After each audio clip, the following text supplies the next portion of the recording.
नमस्कार साथियों, GLCIS में आपका स्वागत अभिनंदन है। यूनिट 7 पर्याय एवं पारिस्थितिकी से रिलेटेड कुछ इंपॉर्टेंट क्वेश्चंस अपन लाइव टेस्ट के माध्यम से इनको करने की कोशिश करेंगे। डेफिनेटली आपको बहुत आनंद आएगा। मैंने भी ये प्रयोग पहली बार आप लोगों के लिए किया है। पहले मैंने क्वेश्चंस बनाए और अपने एक ग्रुप पे अपलोड किए टेलीग्राम पे, और बाद में ये एप्लीकेशन पे भी आप इसको जाके फ्री में लगा सकते हैं, आप GLCIS ऐप डाउनलोड करके। आइए अपन स्टार्ट करते हैं। पर्यावरण संरक्षण अधिनियम किस वर्ष पारित हुआ? तो पर्यावरण संरक्षण अधिनियम के लिए ऑप्शन दिए 1976, 86, 96, 2006। तो सही ऑप्शन है इसका 1986।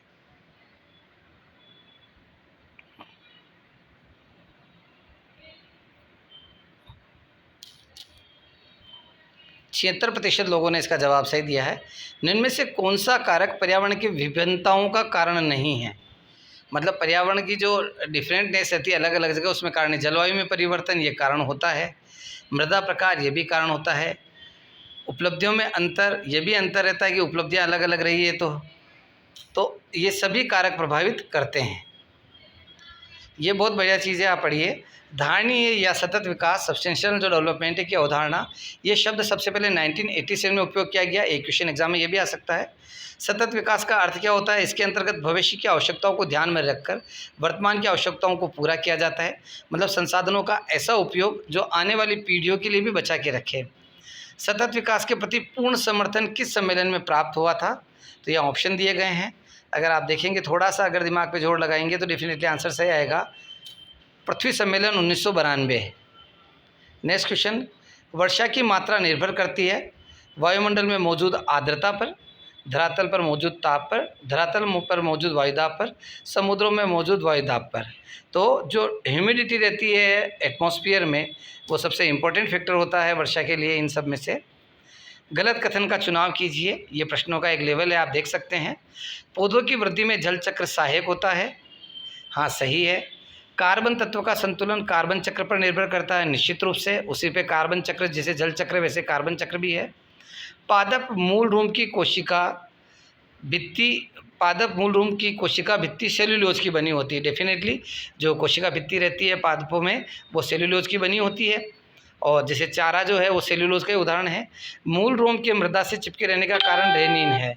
तो डेफिनेटली ये सही नहीं है, डी। इसमें अपन देख भी लेते हैं। मूल रोम के मृदा से चिपके होने का कारण पेक्टिन होता है। कौन सा एक सुमेलित नहीं है? ये बहुत सिंपल क्वेश्चन दिया, लेकिन आप इसका रिजल्ट देखिएगा, आपको बहुत बढ़िया लगेगा।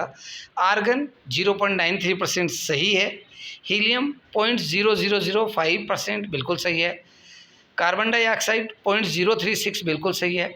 ऑक्सीजन 21.5% ये गलत है, क्योंकि जो ऑक्सीजन है उसका प्रतिशत 20.9% है, और 23% बच्चे इस प्रश्न को सही कर पाए। मैक्सिमम को कंफ्यूजन हो गया, मतलब आर्गन और CO2 जो है उसका एग्जैक्ट परसेंटेज ध्यान नहीं है। तो इस प्रश्न को थोड़ा ध्यान में रखें आप लोग। वायुमंडल में ऑक्सीजन और कार्बन डाइऑक्साइड का संतुलन बनाए रखने में सबसे ज़्यादा सहायक कौन सा होता है? तो O2 और CO2 जो बैलेंस है, ये सबसे ज़्यादा पेड़ पौधे रखते हैं। 85% बच्चों ने सही भी किया है इसको। वनों को अन्य किस नाम से जाना जाता है? बिल्कुल सिंपल क्वेश्चन है, आप देखिए। वनों को कहा जाता है ग्रीन लंग्स, लेकिन केवल 78%, मतलब यहाँ पे भी लगभग 22% बच्चों इस प्रश्न को गलत किया है। संचार उपग्रह कितनी ऊंचाई पर वायुमंडल में स्थापित किए जाते हैं? जो आपके संचार उपग्रह, उनकी हाइट होती है। अब यहाँ पे कंपेरिजन मीटर और किलोमीटर वाला है। 36,000 मीटर, 36,000 किलोमीटर, 35,000 मीटर, 35,000 किलोमीटर। तो लगभग 35,900 के लगभग जो किलोमीटर्स है वो होता है। लेकिन यहाँ पे भी 68%, 16% बच्चे जो हैं वो मीटर और किलोमीटर के फेर में। ये आपको ध्यान में रखना है कि जब आप प्री का पेपर करें तो कितनी बारीकी से पेपर आता है। निम्न तथ्यों में से कौन सा एक कथन गलत है? क्षोभमंडल में ऊंचाई के साथ ताप घटता है। तो इस बात में आप एक बात ध्यान रखिएगा, जो सीक्वेंस है वो तो आपको ध्यान में रखनी है। क्षोभमंडल, ठीक है, समताप मंडल, मध्य मंडल और बहिर्मंडल, ठीक है, ये चारों स्टेजेस ध्यान रखनी है। घटता बढ़ता घटता बढ़ता, ये सीक्वेंस है। तो पहला सही है। सप्ताह मंडल में मौसमी दशाएं लगभग स्थिर होती है, बिल्कुल, इसीलिए जेट विमान यहाँ से आसानी से उड़ते हैं। वायुमंडल में 640 किलोमीटर की ऊंचाई पर लगभग ताप 1000 डिग्री सेंटीग्रेड तक होता है, डेफिनेटली। मध्य मंडल में ऊंचाई के साथ ताप घटता है, बढ़ता है। तो बढ़ता गलत हो गया, क्योंकि घटता है, घटता बढ़ता घटता बढ़ता, ऐसे उसका सीक्वेंस है। तो डी जो है वो सही है। 58% बच्चों ने सही उत्तर दिया इसका। ओजोन छिद्र का सर्वाधिक आकार कहाँ है? अब ऐसा प्रश्न गलत होता है मानवीय भूलों से। जैसे अंटार्कटिका महाद्वीप अपने को पता है, लेकिन पहले आर्कटिक पढ़ा, ध्यान नहीं दिया आर्कटिक को अंटार्कटिका, क्योंकि आपको ये बहुत अच्छे से आता है। ऐसी गलती कितने लोगों ने की अपन देखते हैं, लगभग 8% लोगों से ये त्रुटि हुई है। ओजोन छिद्र सर्वाधिक है अंटार्कटिका महाद्वीप पर। निश्चित रूप से आपको ये फॉर्मेट बहुत अच्छा लग रहा होगा। निम्न में से कौन सा पदार्थ ओजोन परत के क्षरण के लिए जवाबदेह है? क्लोरोफ्लोरोकार्बन सही है, हेलोन्स ये भी होते हैं, कार्बन टेट्राक्लोराइड ये भी होते हैं, तो उपयुक्त सभी 56% जो है उनका, क्योंकि जिन्होंने 40% क्लोरोफ्लोरोकार्बन किया है, तो या तो हेलोन्स या कार्बन टेट्राक्लोराइड के बारे में पढ़ा नहीं है, या आगे के ऑप्शन पे उन्होंने ध्यान ही नहीं दिया। तो ये चीज़ थोड़ी सी आपको वहाँ पे ध्यान रखनी है। आपको क्वेश्चन के साथ साथ ये भी ध्यान देना पेपर करने का तरीका। ओजोन संरक्षण से संबंधित कौन सा प्रोटोकॉल महत्वपूर्ण है? तो बाकी सब ऑप्शन देख के वैसे समझ में आ रहा है मॉन्ट्रियल प्रोटोकॉल जो है, और 96% बच्चों का ये सही भी है। अंतर्राष्ट्रीय ओजोन दिवस मनाया जाता है, तो इंटरनेशनल ओजोन डे जो मनाया जाता है 16 सितंबर, 87% बच्चे यहाँ सही है। क्लोरोफ्लोरोकार्बन के उत्सर्जन के रूप में मानव निर्मित यंत्र कौन सा है? मतलब जो CFC है उसके उत्सर्जन में मानव निर्मित यंत्र कौन सा है? तो रेफ्रिजरेटर और वातानुकूलन यंत्र, मतलब आपके AC वगैरह। 92% लोगों का सही है। डाप्सन में क्या मापा जाता है? ऐसे प्रश्न भी पढ़ने के कन्फ्यूजन से गलत हो सकते हैं, लेकिन यहाँ पे 100% बच्चे सही है, बिल्कुल ध्यान रखा है। ओजोन परत के बारे में दिए गए निम्न तथ्यों में से गलत तथ्य का चुनाव कीजिए। ओजोन का सर्वाधिक सघनता 15 से 30 किलोमीटर पर है, बिल्कुल ठीक बात है। ओजोन परत द्वारा हानिकर UV मतलब अल्ट्रावायलेट जो रेज होती है, पराबैंगनी किरणें, उनका अवशोषण किया जाता है। हाँ, बिल्कुल किया जाता है। ओजोन का विस्तार समताप मंडल के अंदर है, बिल्कुल समताप मंडल के ऊपर भाग पे ओजोन का लेयर है। ओजोन मंडल अत्यधिक आवश्यक नहीं है, ये गलत बात है, क्योंकि ओजोन मंडल नहीं होगी तो पृथ्वी पर UV किरणें डायरेक्ट आएगी, ये बहुत हार्मफुल रहेगी और धीरे धीरे पृथ्वी को जलनशील बना देगी, जीवन के लिए कठिनता पैदा कर देगी। 74% बच्चे सही हैं इसमें। किस ऋतु में ओजोन परत की मोटाई सर्वाधिक होती है? बहुत शानदार क्वेश्चन ही है। तो ओजोन परत की सर्वाधिक मोटाई होती है बसंत ऋतु में। केवल 19% बच्चों का आंसर सही है। प्राकृतिक रूप से ओजोन की मात्रा में नियमित किया जाता है, मतलब नेचुरली जो ओजोन की मात्रा है उसको विनियमित करने का काम किसके द्वारा किया जाता है? नाइट्रोजन डाइऑक्साइड के द्वारा, ऑक्सीजन के द्वारा, क्लोरोफ्लोरोकार्बन के द्वारा, जैविक पदार्थों के द्वारा। देखो, ऑक्सीजन और जैविक पदार्थों का तो इससे लेना देना नहीं है। क्लोरोफ्लोरोकार्बन तो ओजोन को घटाने का काम करती है, क्योंकि उसके 3 जो मॉलिक्यूल्स होते हैं ऑक्सीजन के, वो अलग अलग भागों में टूट जाते हैं और ओजोन पर धीरे धीरे पतली महीन हो जाती है। तो यहाँ सही ऑप्शन होगा नाइट्रोजन डाइऑक्साइड के द्वारा। केवल 21% बच्चे ऐसे प्रश्न में सही है।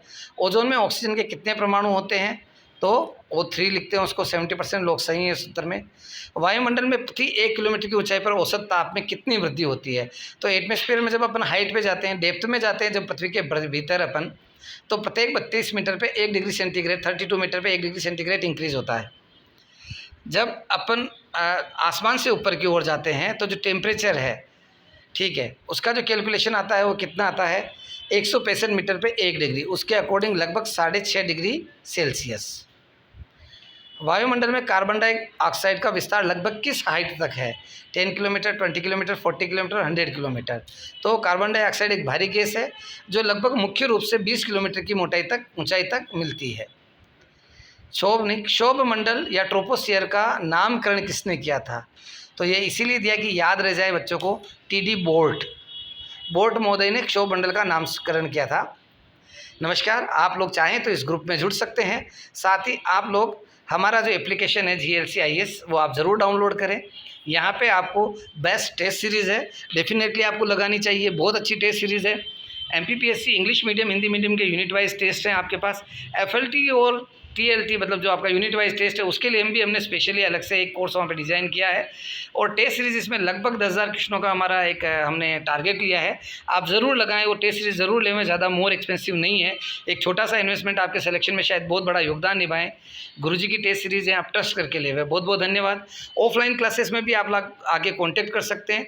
अगर कोई प्रॉब्लम आप लगती है तो आप मुझे व्हाट्सअप, टेलीग्राम पर मैसेज करके जानकारी प्राप्त कर सकते हैं। बहुत बहुत धन्यवाद साथियों। मैं गुरुजी GLC Top 50 IAS से।